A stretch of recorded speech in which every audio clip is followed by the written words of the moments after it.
A toxic cloud of sulfur dioxide is, even as we speak, spreading across a significant portion of the country of Iraq and is now spreading into Syria and Turkey, to give you an idea of how large it is. Now let's bring up this picture. You're going to see two plumes of smoke rising up over a portion of Iraq, sulfur fire and oil field fire close to Mosul. Now, what I love about this photo is that, to put it into perspective of the size there, just initially, Mosul's a city of multiple million people, and that cloud is significantly larger than the entirety of it, about 24 miles away, in fact, there. Now, the gray-white smoke comes from the Al-Mishraq sulfur mine and processing facility, which is located, as I said, about 24 miles south of Mosul, while the black smoke comes from oil fires lit by militants months ago in a town called Qayara. And you're going to see in this next picture an idea of the dissipation of the sulfur dioxide across Iraq. I mean, you're talking about gigantic swaths of territory there. Now, what basically happened is there's this sulfur mine and processing plant that was purposefully set on fire. It was industrial sabotage or terrorism, however you want to see it, to produce this toxic cloud as the coalition forces, primarily composed of Iraqi forces, began to encircle Mosul. Now, the reason they did that is because this stuff is really bad for your health, and we're going to detail how.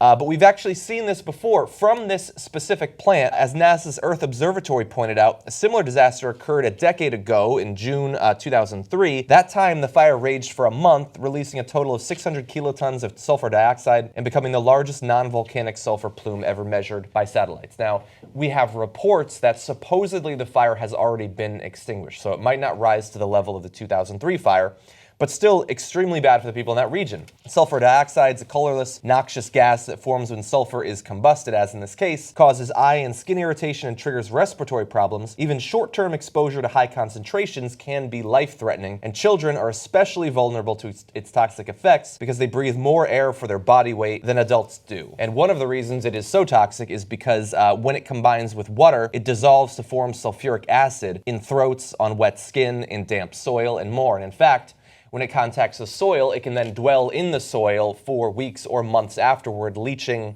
nutrients from the soil and posing a continuing health hazard for people in a gigantic region of Iraq. Man, this is an epic disaster. I know this is a super goofy way to start a super serious story, but in that first picture with the black smoke and the white smoke, it reminded me of Lost a little bit with the smoke monster. I never really watched it. Right? But now it's in the real world, and we have these smoke monsters, and they're made of, toxic sulfur, let alone the oil fields. And so it always comes back to the same thing, which is, what do you do with a problem like ISIS?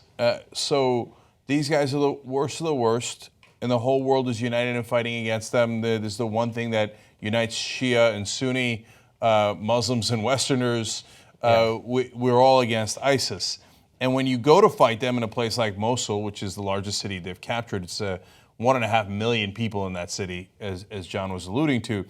And then they light the sulfur plants on fire.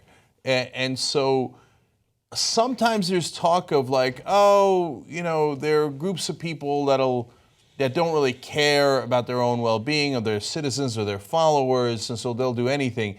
That's usually greatly overhyped and used for reasons to get us into more war, like, the other side only understands violence. They're not human, truly. Yeah, they're monsters, In this case. Yeah, so there are a couple of cases where it turns out it is true. I would argue that the leaders of North Korea don't care about their own people at all, and wouldn't care what happened to them, and obviously ISIS. So that doesn't mean we should get more angry and do things that are more militaristic as a response. Now, I want to be very clear. In this case, the Iraqi army and the people fighting ISIS, I don't think they did anything wrong. They've got to go retake Mosul. That makes sense. You can't leave 1.5 million people to suffer under ISIS, let alone the other strategic reasons why you have to retake portions of Iraq. Of course you do. And yes, we've got guys on the ground. They're somewhat limited. They're not in the front lines. That's what we're told, the U.S. It is largely Iraqi forces combined with Kurdish forces. Yeah, we have a breakdown for us a little bit later on. And maybe Shiite forces, etc. So, you've got to do this, and then they respond in this way, and it's horrific. But I think a strategy we need at least as much is to push them out. to provide such a better alternative for the people in the cities that they're in, that they expel them rather than trying to like dig them out. Yeah. Think of a weed. Instead of pulling out the weed and then it grows back out, have the soil push it out for you. And so soon the soil is going to be contaminated with sulfur. Yeah. Acid, well, so. and that's what happens when the only thing you've got is a hammer and everything looks like a nail. Yeah. Now, in ISIS's case, they are a nail. Okay, I get it. But at the same time, the military approach partly led to this. And so finally, in this case, we would have been better off if the Iraqi government had done what I'm talking about preemptively rather than afterwards. If the Shia government, largely Shia government of Iraq, had treated the Sunnis better in the rest of Iraq, you wouldn't have had, sorry, here we go again with the same analogy, fertile soil for ISIS to grow in and to become this smoke monster that has engulfed half of Iraq and Syria. And instead they, pushed the Sunnis into a corner, and Sunnis are supposed to be their own citizens. It's supposed to be the whole country of Iraq that they were governing. Yep. And so it's not to excuse what ISIS did, obviously. It's to say that they wouldn't have had any enough support on the ground from other Sunnis if the Iraqi government had acted right in that case. Yeah. And by the way, to be fair to us, and we often start the problem, and obviously we started the problem in the first place in Iraq by invading, but the American government did tell the Shia government of Iraq, hey, be better to the Sunnis. This is a terrible strategy, and they didn't listen. Yeah, exactly. I wish that before moving in, the people in charge in both the government and the military had thought more about that sort of situation.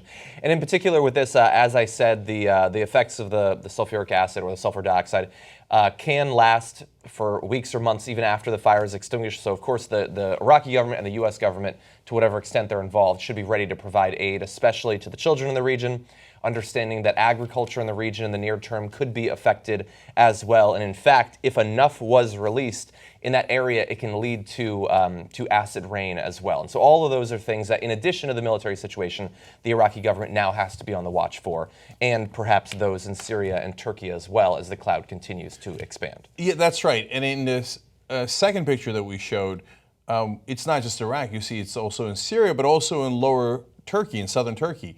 By the way, that's where my parents' hometown is. So I literally have relatives to this day in that town. And now, because of ISIS, we've got toxic sulfur cloud hanging literally over their head. Yeah. But I want to double up on John's point. There's a lot of people at fault here. Among the chief people at fault are the American government for starting the war in the first place. If we had not gone into Iraq, a war that made no sense, Iraq did not attack America on 9/11. It just didn't, right? They said, oh no, it's okay, it's going to be easy, we're going to be greeted as liberators. Do we look like liberators? Are they treating us like liberators?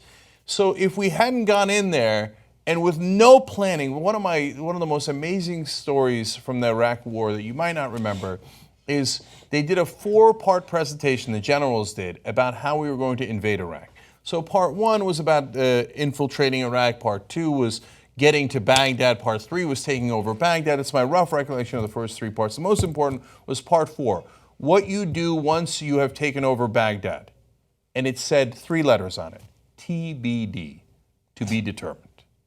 And they never determined it, and this is the result. Yeah. And now we have people dying, we've got catastrophes left and right, we've got a city of 1.5 million people enveloped in toxic sulfur, let alone 3 different countries and spreading as this natural catastrophe or unnatural catastrophe continues. So the next time some neocon tells you we'll be greeted as liberators, be a little bit careful about their promises. It often ain't so.